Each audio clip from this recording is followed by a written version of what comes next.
our today's model is to study the effect of skeletal muscle relaxant and CNS depressant drug using an apparatus called as Rotarod apparatus. So today I'll be demonstrating you how this Rotarod apparatus can be used to evaluate any drug effect, which may be a depressant effect, or if it is not depressant, even if it has a muscle relaxant effect, that can also be evaluated. So from the title itself, you will understand that there are two applications of the Rotarod. With the help of the Rotarod, you can evaluate two pharmacological effects. One, CNS depressant effect, and second, that is skeletal muscle relaxant effect.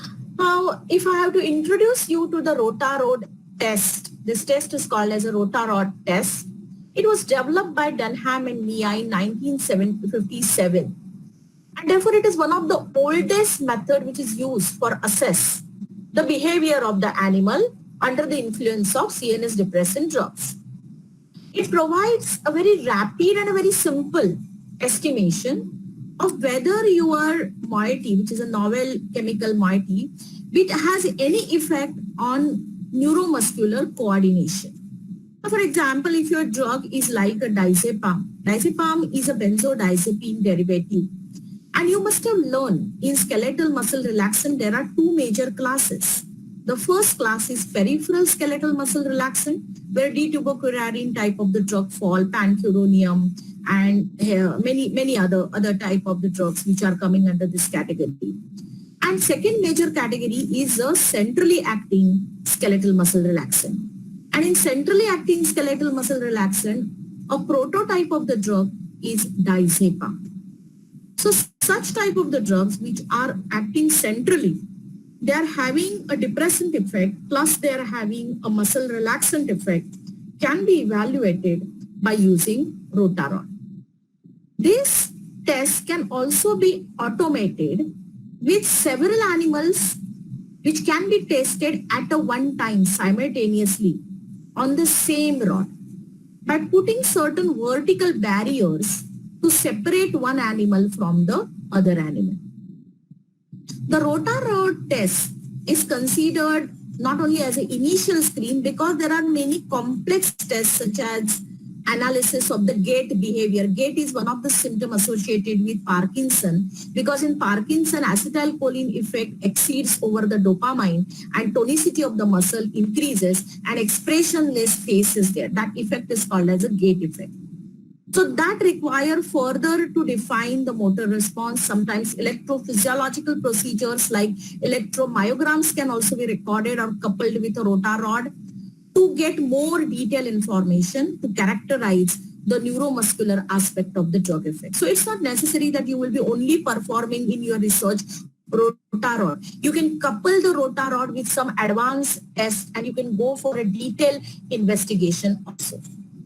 So in Rotarod, the novel chemical entity which is there, new chemical entity which is there are usually evaluated at 4 different doses. Now we are conducting the experiment for undergraduate level, so we will go only for a 1 dose. But ideally in a research scenario, usually the 4 different doses are administered and a normal dose which is administered to an animal is by PO. PO stands for per oral. See, there will be some scientific languages which will be used. PO stands for per oral. Per oral means when a drug is administered by a oral route.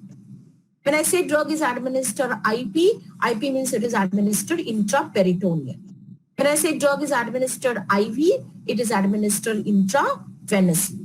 Now here I am saying that the doses are administered PO. PO means per orally, that means they will be administered by oral route 60 minutes, 1 hour before the test is performed. Now, when you know that my drug has a structural similarity with the diazepam or it has the same dynamic effect that it goes and it acts on the GABA receptor, then I have to use some comparator for my drug. The comparator is nothing but a standard. And therefore, diazepam is usually used as a standard for Rotarod.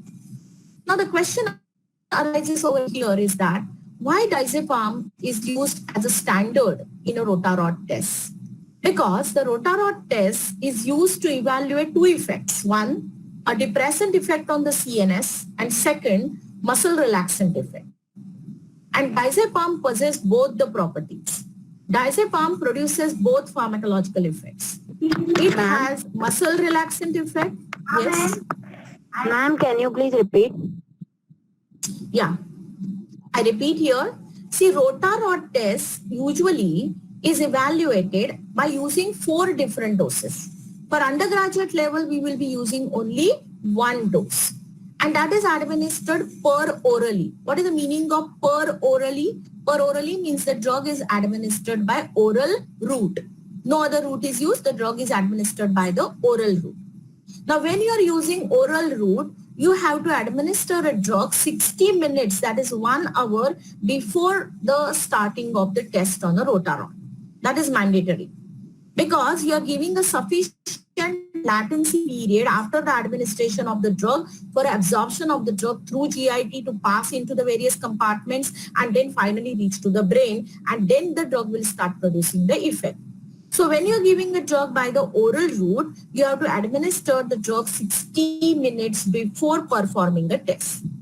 Then I said that when you have a drug which you are expecting that it will have a CNS depressant effect or it will work in a similar fashion or a similar mode by which the diazepam is working, that is stimulating the facilitating the GABAergic effect on the GABA receptor, then you have to use one comparator because you want to know whether my drug is equivalent to diazepam or is it producing the effect better than a diazepam or it is producing the effect less than that of the diazepam. So diazepam will be used as a standard for Rota-Rot test. Now when you use a diazepam as a standard for a Rota-Rot test, the question arises that why diazepam? Why not any other standard?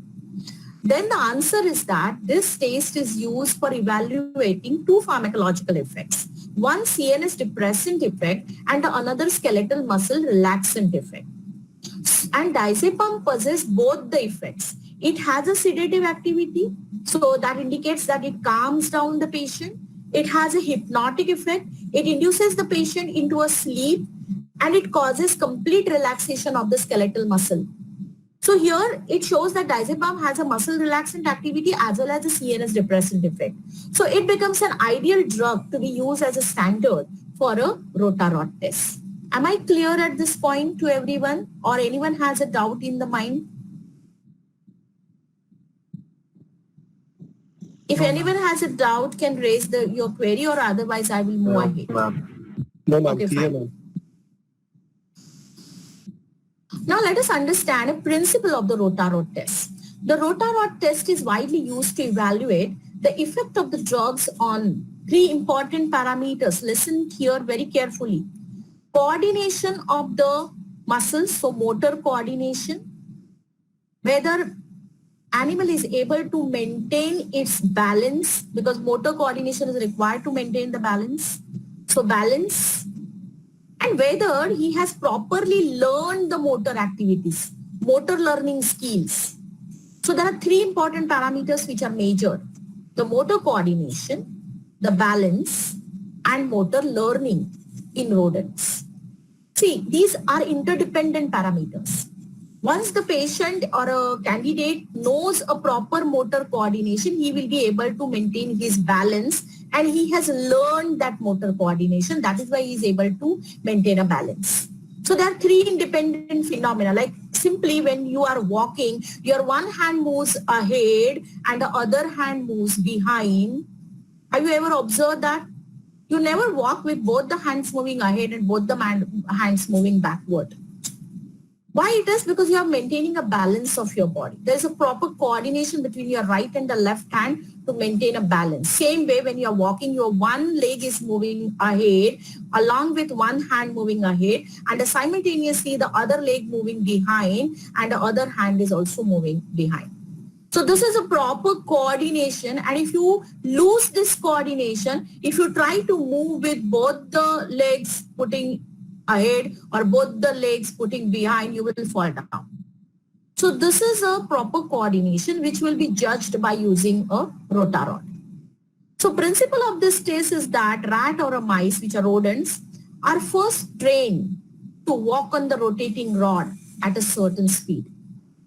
And And this rotarod consists of a circular rod which turns at a constant speed. I have mentioned certain name of the scientist. Here you can see Bolen et al. In 2009. So this is the way you have to write down. When I say that a rotarod consists of a circular rod turning at a constant or increasing speed, who has invented this way of working is by the Bolen et al. So I'm giving a credit to that scientist that this is not my invention. This is an invention of this scientist. So you are simultaneously learning even the scientific writing, that whenever you write any particular fact which has been already reported, you have to give a credit to that scientist by mentioning his name in that. So the rotarod consists of a circular rod turning at a constant or the increasing speed, and animals are then put on that rotating rod. Obviously, if you are made to move, sit on a rotating rod, you will get scared and you will try to remain on the rod as long as the rod is rotating. You must have experienced this on when you go for those adventure games. So even the similar manner, the animal will also try to remain on the rod because he will have a fear of falling down and getting hurt. So when an animal is put on the rod, which is not stationary, but it is rotating, the animal will try to maintain itself and will try to run the wheel, same way it will start running on the rod so as to maintain its equilibrium and to maintain itself on the rod so that it will not fall on the platform which is just below the rod. And you have to exactly measure the time or a duration for which the rodent remains on that rod, because that is an indicator of how long the animal was able to maintain its motor coordination, was able to maintain the balance, was able to plan his motor coordination so as to remain on that particular rotating rod. At that instance, if he has consumed a drug which has a depressant effect, will inducing sedative effect, is inducing hypnosis, is causing a loss of muscle tone because it has even a skeletal muscle relaxant activity like a diazepam, what will happen? That in his efforts to maintain the balance will be lost. And he will not be able to maintain itself on the rod for a longer time. And at one particular point, when he loses his coordination, the animal will fall down on the platform. And that time you will measure. So you're measuring a latency period, latency fall down period or a fall off period. Why it is called latency fall off period? Because you are measuring a period from where the animal was put on the rod till it has fallen down. So that period is indicating that how long the animal was able to maintain his balance, was able to execute its motor coordination, was able to maintain his motor planning, and therefore was able to retain itself on the rod. Am I clear up to this point to everyone? Or you have any query in your mind? No, ma'am.